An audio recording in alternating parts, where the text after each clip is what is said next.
On dit cellule parce qu'on y est seul, mais peut-être que justement le mot chambre serait plus approprié puisqu'on n'y vient que pour dormir.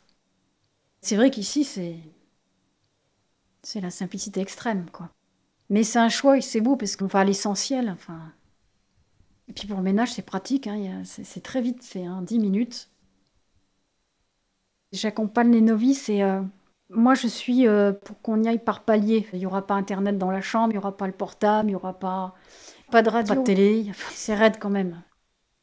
Quand on est novice, on vit et on passe toutes par là une période de manque. C'est comme une sorte de purification ou plutôt d'épreuve intérieure qui va nous libérer de tous ces attaches qui reviennent, qui remontent. J'ai toujours connu cette chambre et au moment de mon entrée, les arbres ont été plantés et ils ont mon âge monastique. Donc si j'étais un arbre, je serais comme ça, quoi. Ben, en 16 ans, hein, ça fait pas mal, ça va vite. Ben tiens, pour l'anecdote, quand je suis arrivée ici, il y avait une dormition. C'était une Marie qui dormait. Et moi, je voulais quelqu'un de debout. Parce que pour moi, être debout, c'est la résurrection. 4h15.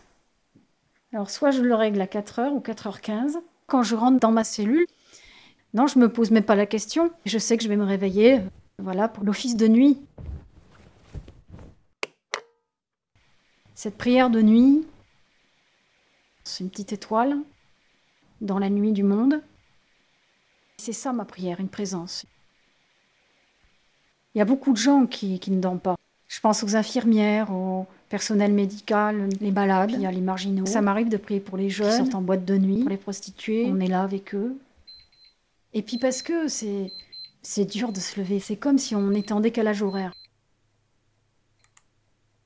Quand j'étais étudiante en lettres, je me couchais tard, je me levais tard. Enfin, moi, au début, j'ai souffert. Quand j'étais novice, j'ai souffert. Mais j'étais là. Et j'étais heureuse d'être à l'église quand je me levais. Rien qu'à cause de ça, parce que je mourais de sommeil.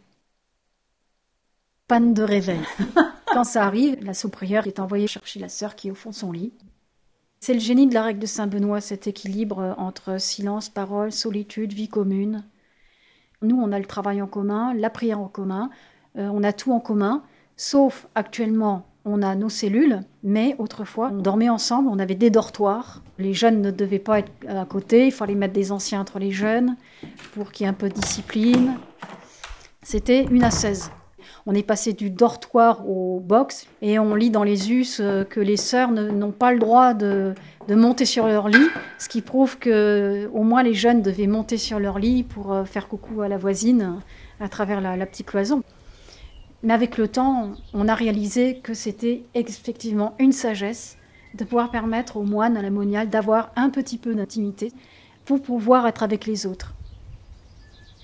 Je pense que le silence, comme la solitude, ce ne sont pas des buts à atteindre, mais des moyens à utiliser pour aimer, tout simplement, pour chercher Dieu.